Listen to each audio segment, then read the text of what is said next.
bagaimana caranya menata masa depan. Konsepnya dulu, kita harus akurat sekali. Kan orang berkata bahwa kalau kita menguasai kata, kita bisa menguasai dunia. Karena orang yang menguasai kata, menguasai pengertian. Dan kalau kita menguasai pengertian orang, kita menguasai tindakannya. Nah, menata masa depan. Yuk, ketepatan dari artinya, masa depan tidak bisa ditata. Jadi istilah menata masa depan, itu pemberitahuan agar kita menata masa kini. Jadi tidak ada cara menata masa depan dengan bermalas-malasan hari ini. Atau menata masa depan yang hebat dengan menunda kebaikan kecil. Berarti orang-orang yang masa depannya tertata adalah orang yang hari ininya tertata. Nah, oke, apa saja tatanannya? Kan ditata. Tatanannya, masa depannya apa? Damai, good. Jangan lakukan yang tidak jujur sekarang. Karena yang tidak jujur sekarang akan mengejar dan menggigit kita di masa depan. Kalau tidak segera, nanti. Tatanannya, damai. Kedua, sehat. Jangan lakukan yang merusak badan. Badan ini bukan barang sewaan yang bisa ditukarkan kalau rusak. Atau minta garansinya. Kalau gigi kita rusak umur 20, kalau kita meninggal umur 70, ada 50 tahun kita hidup tanpa gigi yang sehat loh. Yuk merokok deh. Paru-parunya batal menyerap oksigen. Dikurangi karena alveolinya, gelembung paru-parunya dilapisi tir, aspal. Yang ada di rokok, itu ada aspalnya. Sehingga permukaan alveoli yang menyerap oksigen sedikit. Itu sebabnya perokok tidak bisa lari tanpa terengah-engah. Karena oksigen yang diambil dari setiap alveoli kecil sekali.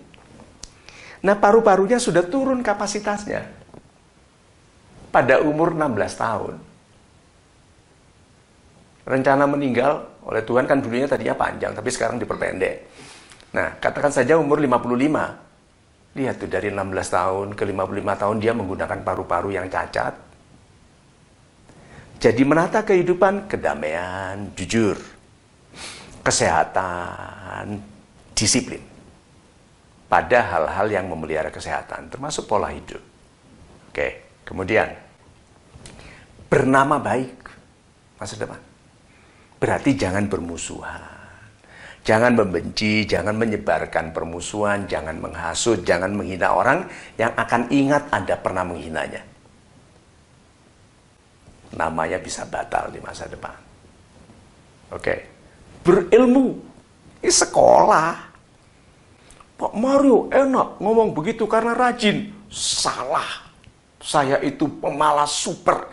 Istilah super itu termasuk dari malas super. Gitu. Itu. Tapi saya juga ngeyel super. Jadi walaupun malas, saya belajar. Ayo, tinggal beda tipisnya aja.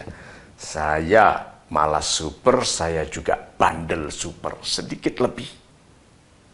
Jadi saya mengalahkan kemalasan dengan nilai yang tipis sekali. Dan itu bisa lulus, bisa jadi sekarang loh. Jadi setua ini loh. Berarti ilmu. Dah, cinta. Jangan kau abaikan cinta, karena cinta akan mengabaikanmu nanti saat engkau paling membutuhkan cinta. Ini lebay sekali.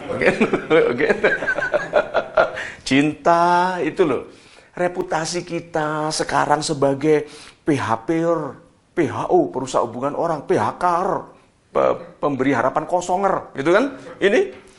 Itu cinta. Akan melupakan kita saat kita paling membutuhkan cinta. Tuh. Pendapatan, rezeki. Jangan dari muda meyakini orang miskin masuk surga. Nah, kalau miskinnya terus marah menghujat orang kaya, suudzon ke Tuhan, gitu kan miskin. Jangan begitu. Udah jadi miskin pengeluh, kamu jadi miskin malas. Udah Orang-orang hebat yang ada dalam kehidupan yang kaya-kaya ini, yang sejahtera, dari orang miskin yang rajin, yang ikhlas bekerja. Dan siapa? Masa depan sejahtera. Dari sekarang jangan menghina uang, jangan menghina kekayaan, jangan membenci orang kaya. Bekerjalah yang rajin, ikhlaslah menerima bayaran kecil, tapi pastikan yang kau lakukan besar, sehingga pelan-pelan penghargaan atas kerjamu besar. Sejahtera.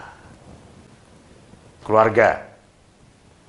Pelajarilah kebijakan dari orang tua, baik orang tua berhasil atau gagal, mengajarkan kebaikan untuk menjadi ayah yang baik, ibu yang baik. Tuh. Pemimpin, perintah dari Tuhan amar ma'ruf nahi mungkar. Gitu. Majukanlah kebaikan, cegahlah keburukan, tidak diperintahkan kepada orang lemah. Karena orang lemah tidak bisa memajukan kebaikan, tidak bisa mencegah keburukan. Berarti orang kuat yang tadi loh, mulai dari damai, sehat, macam-macam, mampu memimpinkan kebaikan, mampu mencegah keburukan. Ya toh? Pemimpin. Iman. Tempatku di surga. Ya katakan saja, ini semua sudah mulai menjamin tempat yang baik di surga. Oke? Tapi iman ini loh, ada yang bilang, nanti aja sembahyang setelah mau mati. Gitu. Gitu. Pas mau sembahyang mati. Ini pas mau sembahyang mati gitu kan. Terus bilang, Tuhan jangan dulu, aku belum sempat gitu kan. Nah, menata masa depan, kata-kata menata masa depan adalah perintah untuk menata hari ini. Nah, mudah-mudahan contoh-contoh tadi itu bukan teori, itu semua sudah dilakukan oleh orang-orang baik sebelum kita, oleh orang berhasil sebelum kita. Saya belajar meniru dari mereka ini. Saya teladankan dalam kehidupan saya, pada anak-anak, kepada sahabat, dan mudah-mudahan adik-adik saya menggunakan penjelasan sederhana ini untuk mulai menata dirinya, untuk sabar, bahwa rasa malas, penundaan itu memang ada, oke? Rasa capek, kesal, diharuskan ini, diharuskan itu, ya terima saja, tapi hadiahnya nanti indah sekali. Itu.